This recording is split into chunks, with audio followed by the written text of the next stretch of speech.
Yes, we all loved Forza Horizon 5, but with Gran Turismo 7, the first full simulator coming right around the corner, I thought I would talk a little bit about this game and some of the things that it might actually be doing better than Forza Horizon 5 based on preview coverage alone. So this is just my opinion, but there's some stuff that I don't know, Forza, maybe you should take a few notes on these because they're looking pretty cool. Let's get into it.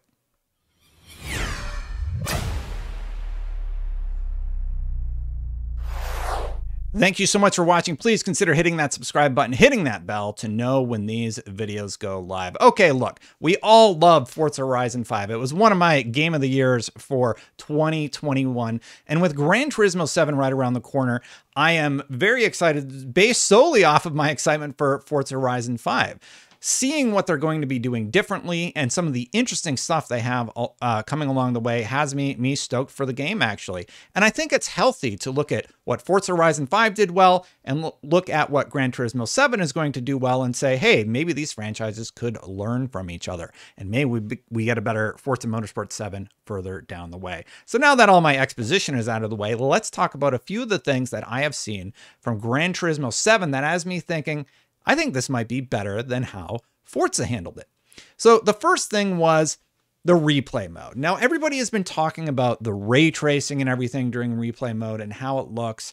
But then we saw the music mode. I can't remember the name of it off the top of my head, where it kind of sets a beat to a song and you get to watch a replay of your races. I do think this is a very, very compelling thing. And Forza Horizon 5, of course, does have a replay mode, but I've always really enjoyed it in Gran Turismo. So I would love to hear your thoughts on Forza Horizon 5's replay mode versus Gran Turismo 7's. But with the dynamic weather system, which is looking pretty good, I can't say it's better than Forza. With the music modes where you can do more with the music and watch your races, it's really, really cool stuff. And I think Gran Turismo 7, assuming the game is good when it comes out, might have the edge here. Number two, and this is a valid criticism for Xbox. You know what's really good about Gran Turismo 7? You can actually play it off of the disc.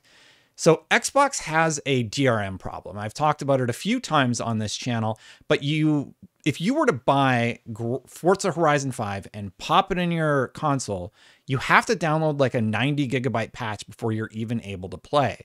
So if your Xbox is all updated, the disc has about 20 gigabytes. And I'm basing this off of what I've seen on the forums. People who are just like, hey, like 100 gigs is going to take me like a week to download in places that have slower internet. I would like to just be able to play off the disc, and they can't. Gran Turismo 7, meanwhile, is going to come on 2 discs on the PlayStation 4, and it will likely just be playable right out of the box. And I think that's really, really cool. So it's a valid criticism for Xbox, and it's a big win for Gran Turismo fans who are going to have to play offline. Number 3, where do I think Gran Turismo has the edge? They might have the edge in photo mode. Photo mode looks phenomenal. The amount of options that you have with the camera, I feel like it puts it a bit above where Forza Horizon 5 is. I keep mixing up the names.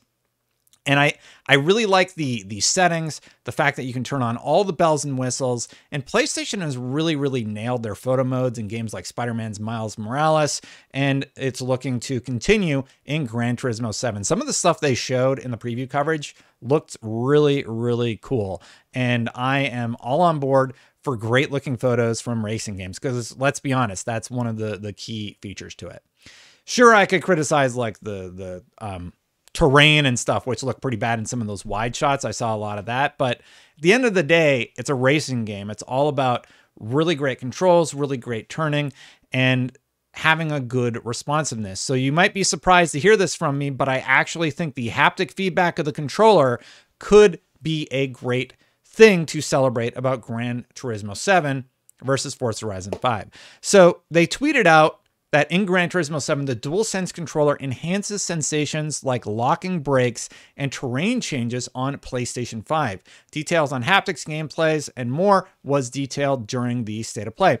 So you're going to be able to feel your brakes. I don't remember what it's called, but where they heat up and you're sort of feathering and you're like, if you're not feathering properly, you're going to feel your brakes respond differently. And I think that's going to be really, really an interesting aspect to be experiencing on the controller for the first time. I'm excited to see what that could be. It's a minor item, but the haptic stuff in the PlayStation 5 controller is undeniably kind of cool. So if it works really well with Gran Turismo 7, I think that could be another way that the series has an edge.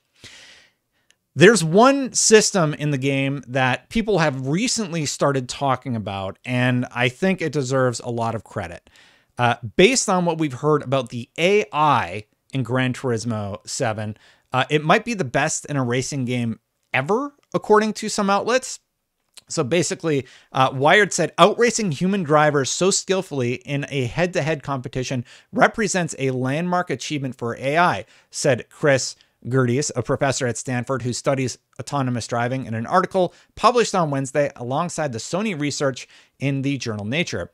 Gerdes says the techniques used to develop GT Sophie, the AI in the game, could help the development of autonomous cars. So literally the AI is so good in the game that there is a potential that they actually use that in drivable cars in the future. That is kind of insane. So they also tweeted about it. They said, GT Sophie is a significant development in AI whose purpose is not simply to be better than human players, but to offer players a stimulating opponent that can accelerate and elevate the player's techniques and creativity to the next level, said Hiroki Kitano, CEO of Sony AI. That's really cool. They spent a lot of time on this, and it's going to be hard to beat the Drivatar feature in Forza. They just handle it differently, but I'm really intrigued by this system that they're saying is going to help real cars drive better in the future. That is really, really interesting. And then on a smaller note,